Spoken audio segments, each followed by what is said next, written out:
সম্মানিত এলাকাবাসী, মসজিদে বৃষ্টির কারণে পানি ঢুকেছে, তাই 1 লাখ টাকা লাগবে। তাই সবাই চাঁদা নিয়ে এসো মসজিদে। যদি কেউ চাঁদা না নিয়ে আসেন তাহলে কেউ নামাজ পড়তে পারবেন না মসজিদে।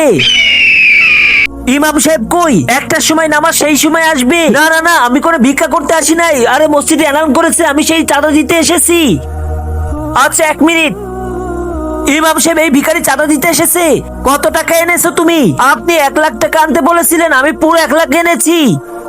কিন্তু কোথা থেকে এনেছো? আজকে দেখবো শয়তান হারিয়ে কারা কারা আল্লাহকে ভালোবাসে। যারা আল্লাহকে ভালোবাসবে তারা এই ভিডিওতে লাইক করে চ্যানেলটি সাবস্ক্রাইব করে দিবে। শয়তানকে ভালোবাসলে লাইক সাবস্ক্রাইব করতে হবে না, আল্লাহু আকবার কমেন্টে লিখে যাবে। ইমাম সাহেব, তুমি আমার চেহারা এবং আমার পোশাক দেখতেছো শুধু, কিন্তু আমি গরিব, আমি ভিক্ষা করে খাই। আমি এই টাকা মসজিদে দান করতে চাই। কিন্তু আজকে আপনি এলান করেছেন, তাই মসজিদের জন্য এনেছি। না, আমি তোমার কাছ থেকে এই টাকা নিতে পারবো না। কেন ইমাম সাহেব? প্লিজ আমার এই টাকাটা আপনি গ্রহণ করে নেন। 1 মিনিট ইমাম সাহেব, তোমরা সবাই আমার সাথে চলো। এটা আমাদের জন্য অনেক লজ্জিত, একটা ভিখারি এত টাকা দিতেছে। চলো আমরাও টাকা বের করি। এই নাও ইমাম সাহেব, এখানে 2 লাখ টাকা আছে। আচ্ছা দাও, তোমার 1 লাখ টাকা আমি কবুল করলাম।